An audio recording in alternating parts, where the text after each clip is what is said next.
Na-experience nyo na ba yun na kayo na yung niloko, sila pa yung pa-victim?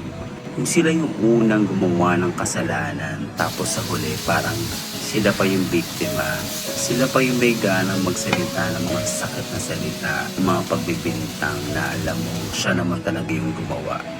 Guys, tandaan ninyo ha, kapag gagawa kayo ng mali, i-acknowledge yung pagkakamali ninyo. Huwag yung isisisi sa kahit sinong tao o sa ex mo. Kung mali ka, mali ka.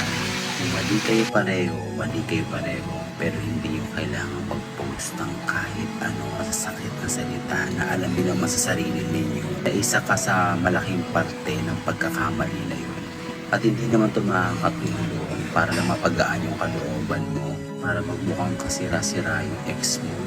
Ano man ang naging sitwasyon ninyo, kung naging mapait man to, hayaan niyo yung panahon ang maghilom sa mga nararamdaman niyong sakit. At hindi ito ikakalinis ng pagkatao ninyo para lang mapasama yung taong minsan minahal ninyo.